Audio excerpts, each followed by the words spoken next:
अभिवादन। आज हमारे सामने एक दिलचस्प स्रोत सामग्री है। एक कथा है, कार्तिक की तुलसी और प्रभु का प्रेम। ये हमें कार्तिक मास की जो महिमा है, खासकर इसमें जो तुलसी पूजन होता है और पवित्र स्नान, उसके रहस्यों की ओर ले जाती है। ये स्रोत ना असल में एक गुरु और शिष्य के बीच की बातचीत जैसा है।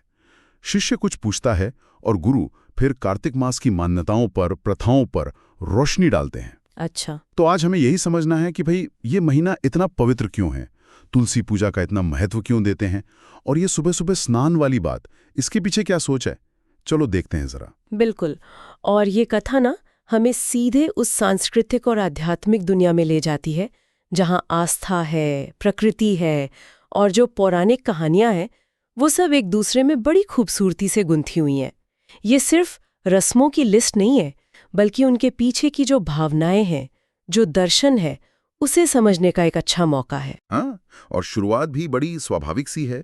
आश्रम का माहौल है, एक शिष्य है जिसके मन में सवाल हैं। वो गुरु के पास जाकर पूछता है, गुरुदेव ये कार्तिक मास में सुबह सुबह मतलब ब्रह्म मुहूर्त में स्नान, फिर दीपदान और खासकर तुलसी पूजन, इस पर इतना जोर क्यों दिया जाता है? ये सवाल शायद हम में से कई लोगों के मन में भी आता होगा, है ना? बिल्कुल आता होगा। और गुरु का जो जवाब है वही पूरी चर्चा की नींव रखता है। वो कहते हैं कि देखो, कार्तिक मास भगवान विष्णु को बहुत ही ज्यादा प्रिय है। इतना प्रिय कि इस दौरान अगर छोटी सी भी भक्ति की जाए, कोई छोटा सा भी पुण्य कर्म किया जाए, तो उसका फल कई गुना होकर मिलता है। कई गुना? हाँ। हाँ। और फिर वो एक इशारा करते हैं कि तुलसी पूजन का जो रहस्य है ना, वो तो सीधा देवी लक्ष्मी से जुड़ा हुआ है। और यहीं पर ये बात ध्यान देने लायक है कि कैसे रोज की बिल्कुल साधारण लगने वाली चीजें, जैसे सुबह जल्दी उठकर नहा लेना या एक दिया जला देना, इनको कितना बड़ा आध्यात्मिक महत्व दिया गया है। सही कहा। ये कोई मुश्किल यज्ञ या तपस्या नहीं है। नहीं, बिल्कुल नहीं। ये एक सहज प्रेम वाली भक्ति का रास्ता है। हाँ, और जैसी लक्ष्मी जी का नाम आता है, गुरु फिर कहानी को तुलसी के जन्म की तरफ ले जाते हैं। और उससे जुड़ा एक बड़ा ही नाटकीय किस्सा है।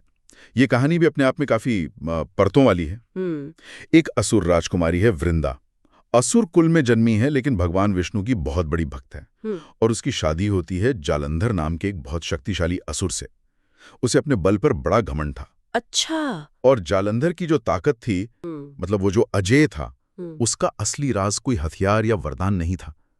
वो राज था उसकी पत्नी वृंदा की अटूट भक्ति और उसका पतिव्रता धर्म। अच्छा, पत्नी की भक्ति के कारण। हाँ, तो जब देवताओं और जालंधर के बीच युद्ध हुआ, तो कोई देवता उसे हरा ही नहीं पाया। सब हार गए, असहाय हो गया। तब विष्णु जी ने देवताओं की मदद के लिए एक योजना बनाई। और यही कहानी एक बहुत ही दिलचस्प और सोचने पे मजबूर करने वाले मोड़ पर आती है।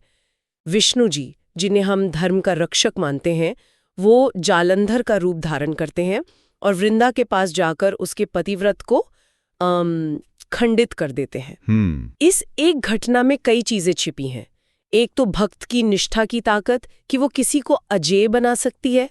दूसरा, धर्म की रक्षा के नाम पर उठाया गया ऐसा कदम जिसमें छल शामिल हो। और तीसरा, उस छल के क्या नतीजे होते हैं, कितने अप्रत्याशित, कितने दूर तक जाते हैं। बिल्कुल। जब वृंदा को इस छल का पता चलता है, तो जाहिर है उसका दिल टूट जाता है। उसका गुस्सा, उसकी पीड़ा वो चरम पर होती है। उसे लगता है कि मेरे आराध्य देव ने ही मेरे साथ धोखा किया है। और उसी गहरे दुख और गुस्से में वो विष्णु को श्राप दे देती है कि जैसे आपने छल से मेरा सतीत्व भंग किया है, वैसे ही आप पत्थर बन जाएं। और ये कोई ऐसा वैसा श्राप नहीं था, ये एक परम भक्त के टूटे हुए दिल से निकली आवाज थी। बिल्कुल। और विष्णु जी ने इसे स्वीकार भी किया। वो स्वीकार कर लिया। हाँ, वो पत्थर की शिला बन गए, जिसे आज हम शालिग्राम के रूप में पूजते हैं। यहाँ ये भी देखना जरूरी है कि विष्णु जी ने श्राप स्वीकार करके एक तरह से वृंदा की भक्ति और उसके सतीत्व की जो पीड़ा थी, उसका सम्मान किया। श्राप देने के बाद वृंदा को अपने पति जालंधर की मृत्यु की खबर मिलती है और वो खुद भी अपना शरीर त्याग देती है। लेकिन कहानी यहीं खत्म नहीं होती। नहीं होती। कहते हैं जहां वृंदा ने अपना शरीर छोड़ा, वहां एक पौधा उगाया, जिसे विष्णु जी ने तुलसी नाम दिया। ये जो बदलाव है वृंदा का तुलसी बनना, ये बड़े गहरे प्रतीकों से भरा है। ये दिखाता है कि कैसे दुख और क्रोध से भी पवित्रता और दिव्यता पैदा हो सकती है। वृंदा की भक्ति खत्म नहीं हुई, बल्कि उसने एक नया, एक शाश्वत रूप ले लिया, तुलसी का पौधा। ये प्रकृति और परमात्मा के जुड़ाव का प्रतीक बन गया। तुलसी सिर्फ एक पौधा नहीं रही, वो वृंदा की पवित्रता, उसकी भक्ति, उसके त्याग का जीता जागता रूप मानी जाने लगी। और फिर आता है कहानी का वो हिस्सा जहां श्राप वरदान में बदल जाता है। विष्णु जी शालिग्राम शिला के रूप में है, लेकिन वो तुलसी यानी वृंदा को वरदान देते हैं। हाँ, वो कहते हैं कि आज से तुलसी के बिना मेरी कोई भी पूजा स्वीकार नहीं होगी। बिल्कुल। कोई भी भोग, कोई भी प्रसाद तब तक अधूरा है जब तक उसमें तुलसी दल ना हो। बिल्कुल। और कार्तिक मास में जो भी तुलसी का पूजन करेगा उसे मोक्ष मिलेगा। ये तो कमाल की बात है।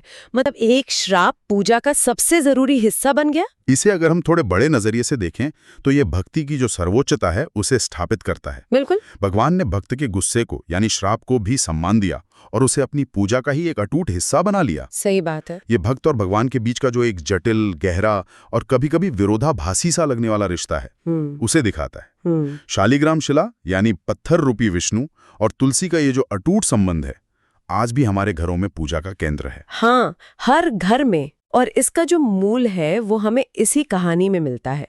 ये दिखाता है कि कैसे ये पौराणिक कथाएं हमारी आज की आस्था और रस्मों को आकार देती हैं। वाकई ये जानना बहुत अद्भुत है कि हमारी रोज की पूजा में जो तुलसी और शालिग्राम शामिल हैं, उनके पीछे इतनी गहरी कहानी और इतना बड़ा दर्शन है। अच्छा, कथा में इसके बाद गुरु वापस शिष्य के पहले सवाल पर आते हैं कि कार्तिक स्नान का क्या रहस्य है। हाँ, वो पहला सवाल। गुरु समझाते हैं कि कार्तिक मास में, खास तौर पर ब्रह्म मुहूर्त में, मतलब सूर्योदय से लगभग 1.5 घंटा पहले जो स्नान किया जाता है वो बहुत जरूरी है। अब क्यों? मान्यता ये है कि इस समय पृथ्वी के जितने भी पवित्र जल स्रोत हैं, नदियां हों, सरोवर हों, तालाब हों, कुएं हों, सब में, हाँ सब में माँ गंगा स्वयं वास करती हैं। अच्छा, तो फिर ये स्नान सिर्फ शरीर की सफाई का मामला नहीं रह जाता? बिल्कुल नहीं। बिल्कुल। इस समय को तो ध्यान, योग और आध्यात्मिक अभ्यास के लिए सबसे अच्छा माना ही गया है। और जब इसमें ये आस्था जुड़ जाती है कि गंगा जी का वास है, तो कार्तिक का ये सुबह का स्नान एक तीर्थ स्नान के बराबर पुण्य देने वाला माना जाता है। शरीर के साथ साथ मन और आत्मा भी साफ होते हैं। हाँ, मन और आत्मा की शुद्धि का अवसर। गुरु फिर इस महीने की दूसरी खास बातों पर भी रोशनी डालते हैं कि ये महीना सिर्फ स्नान के लिए ही नहीं है, बल्कि दीपदान के लिए, व्रत रखने के लिए, भगवान के नाम का संकीर्तन करने के लिए और सबसे बढ़कर तुलसी पूजन के लिए ये सबसे अच्छा महीना है। कहानी में एक बहुत अच्छी बात कही गई है कि जो व्यक्ति कार्तिक मास में रोज तुलसी जी के पास शाम को दीपक जलाता है, उसके जीवन से हर तरह का अंधकार दूर हो जाता है। ये दीपदान का जो प्रतीक है ना, हाँ। ये बहुत गहरा है। दीपक का प्रकाश सिर्फ बाहरी अंधेरे को नहीं मिटाता। यहाँ अंधकार का मतलब ज्यादा बड़ा है जी। जैसे अज्ञान का अंधकार, हाँ। अज्ञान, दुख का अंधकार, निराशा का अंधकार, जीवन में जो नकारात्मक शक्तियां हैं उनका अंधकार। सही। और तुलसी जो खुद पवित्रता और सात्विकता का प्रतीक है, उसके सामने ज्ञान और भक्ति का प्रकाश यानी दीपक जलाना एक तरह से अपने अंदर और अपने जीवन में सकारात्मक ऊर्जा, ज्ञान और दिव्यता को बुलाने जैसा है तो ये छोटी सी क्रिया, लेकिन इसका प्रतीकात्मक महत्व बहुत बड़ा है। और ये बात कथा में एक भक्त के अनुभव से और पक्की होती है। गुरु एक भक्त का उदाहरण देते हैं जो रोज सुबह नदी में नहाता, फिर आकर तुलसी के पास दिया जलाता और मनी मन भगवान से प्रार्थना करता। अच्छा। एक दिन उसे ऐसा लगा जैसे कोई दिव्य आवाज सुनाई दी हो, वत्स, इस संसार में भक्ति से बढ़कर और कोई साधना नहीं है। देखिए, ये अनुभव फिर से वही बात कहता है कि कर्मकांड के पीछे की जो भावना है यानी भक्ति, वो सबसे जरूरी है। बिल्कुल। नहाना, दिया जलाना, पूजा करना, ये सब साधन है, माध्यम है, लेकिन इनकी आत्मा तो भक्ति है, सच्ची श्रद्धा और प्रेम है। अगर ये काम सिर्फ दिखावे के लिए या बस एक रूटीन की तरह किए जाएं, बिना मन लगाए, तो शायद वो आध्यात्मिक फायदा ना मिले जिसकी बात हो रही है। सही कहा। वो जो दिव्य वाणी है, वो इसी अंदरूनी जुड़ाव, इसी भक्ति के भाव की तरफ इशारा करती है। कर्म जरूरी है, पर कर्म के पीछे का भाव उससे भी ज्यादा जरूरी है। और अंत में गुरु पूरे संवाद का सार बताते हुए शिष्य को समझाते हैं। वो कहते हैं, सुनो वत्स, कार्तिक मास में तुलसी का पूजन करने से मन पवित्र होता है। हम्म। मुहूर्त में स्नान करने से जाने अनजाने में हुए पाप नष्ट होते हैं। अच्छा। और इस मास में जो भी सच्चे मन से हरि यानी भगवान विष्णु के नाम का स्मरण या कीर्तन करता है, वो आखिरकार